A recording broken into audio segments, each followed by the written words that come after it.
Attendez, on va décortiquer petit à petit. On va décortiquer petit à petit. En réalité, c'est quoi? ECAP Sahel, c'est l'institut qui, normalement, qui garde les armes des Français et autres partenaires. Maintenant, il y a un protocole au Niger. Quand tu fais rentrer une arme, on déclare.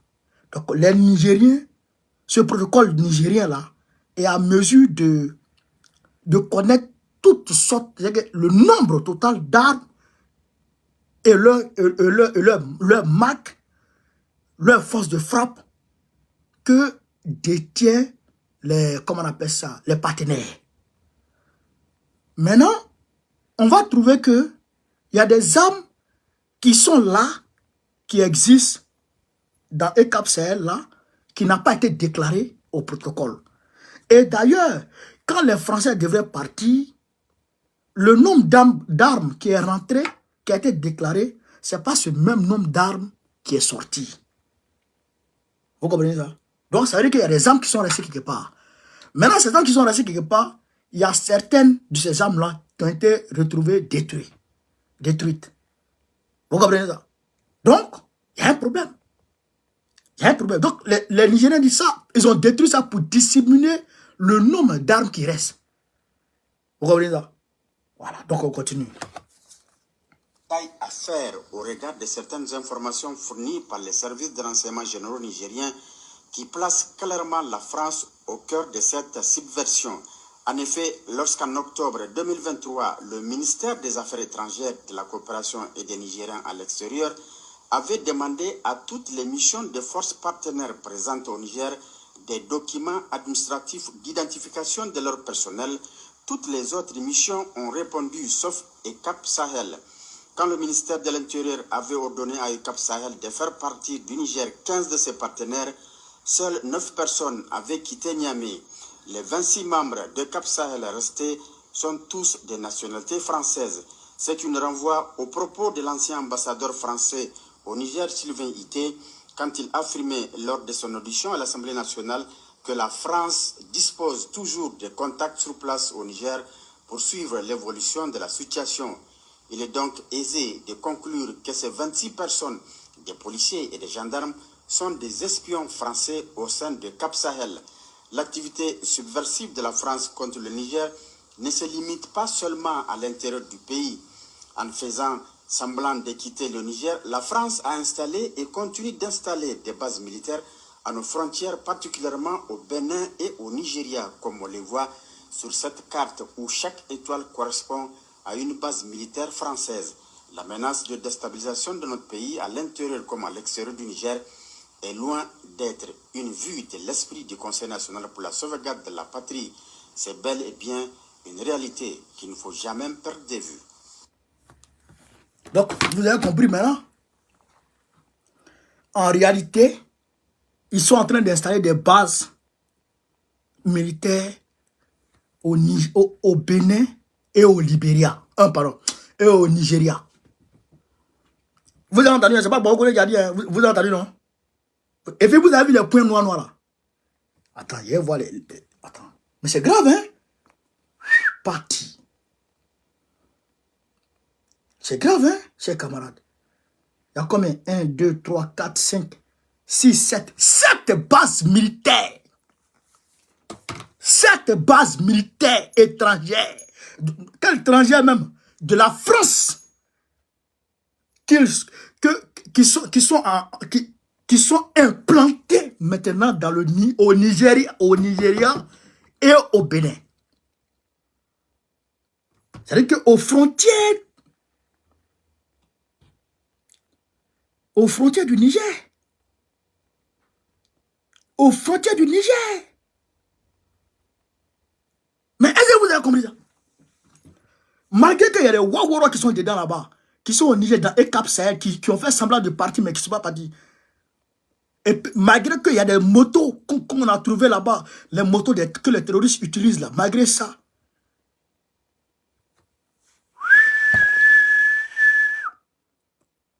mais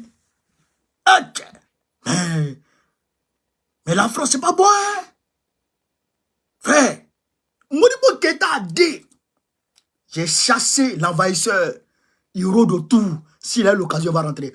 Mais Tinubu est un maudit. Tinubu est un maudit, Patrice Talon est un maudit. C'est pour ça, ils ont ouvert leurs frontières. Ils ont fait comme si, subitement, ils sont devenus gentils. Subitement, ils sont devenus gentils. Facilement, ils sont devenus gentils. Ils ouvrent leurs frontières. Ils cessent l'embargo. Ah, c'est pour prendre par surprise le Niger. Même, vous avez vu les lance-roquettes anti-chars là. Vous avez vu ça? C'est que ils sont en train d'échafauder une stratégie, mais digne d'un film. Frère, de prise d'otage. C'est que ils vont venir comme ça. Même Commando maintenant, Commando à la recherche de sa fille. Et ils sont à la recherche de Bazoum. Commando est à la recherche de sa fille, mais eux, ils sont à la recherche de Bazoum. Macron, tu n'as pas honte. Macron, tu n'as pas honte, ton Dagber. Tu n'as pas honte. Hein? Mais pays là, t'as fait quoi? Ton papa n'est pas noir. Ta maman n'est pas noire. Ton grand-père n'est pas noir. Ta grand-mère n'est pas noire. Tes arrière-grands-pères, grands-parents ne sont pas noirs. Tes arrière-grands-parents ne sont pas noirs. À forte raison, Nigériens. Où est? Tu cherches quoi au Niger? Tu as quel problème avec le Niger? C'est comment? Je ne comprends pas. Moi, je ne comprends pas. Tant du jour. Ah, ça aussi, on fait ça sur Facebook. Alors là, merci mon frère. Hein? Mais est-ce que vous ne comprenez pas ce qui se passe? Lâche-nous les baskets. Lâche-nous les baskets, Macron. Lâche-nous les baskets. Tu as quel problème? Pourquoi tu fais ça? Chers camarades, pourquoi Macron fait ça aux Africains? On t'a fait quoi? Mais ils sont allés barrer la route là-bas, aux Africains, en Tunisie, et puis en Lampedusa, pour demander aux Italiens, les Tunisiens, de bloquer la frontière pour ne pas que les Africains rentrent en France. Mais on ne veut plus rentrer en France ici. On veut partir même. Donc, laissez-nous nos pays là. Laissez nos pays en paix. Mais Macron, tu demandes en 2027. Tu demandes en 2027. Et l'année s'affile. On est en 2024. Bientôt 2025. Il va te rester 2 ans. Puis en bas. Tu vas échouer. Même dans ta tombe, tu vas échouer. Tu vas échouer. Tu échoueras aujourd'hui, tu échoueras demain. Chers camarades, on va vous montrer ici un peu la force de l'AES. Voici. Après les échanges entre nos structures avant la tenue de cette réunion et le travail interactif des experts, nous sommes parvenus à élaborer un concept opérationnel permettant d'atteindre les objectifs en matière de défense et de sécurité assignés par les plus hautes autorités de nos États. Voilà. Je me réjouis du fait qu'après les échanges riches et fructueux, les différents points inscrits à l'ordre du jour aient été discutés. Les délibérations de haute facture traduisent la qualité des échanges et surtout l'intérêt que nous portons tous aux questions de défense et de sécurité sur toute l'étendue du territoire de l'AES. Voilà. Nous sommes convaincus qu'avec les efforts conjugués de nos 3 pays, nous parviendrons à créer les conditions d'une sécurité partagée. Voilà. Un objectif au centre des préoccupations de nos États et de nos vaillantes populations, en quête de paix et de stabilité. Ainsi, nous sommes arrivés à concevoir une force conjointe des pays de l'AES, qui sera opérationnelle dans les plus brefs délais pour prendre en compte les défis sécuritaires dans notre espace. Voilà. Une force conjointe antiterroriste. Jack Bauer va venir au Niger.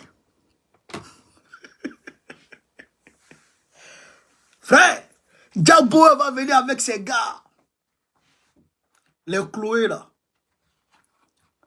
Les agents Curtis là. Il va venir avec tous. Au Niger, dans le Sahel. Mais quand il dit Djaboué, c'est pas Djaboué des États-Unis. Lui, il est déjà vieux. Mais c'est Djaboué qu'on va créer sur place.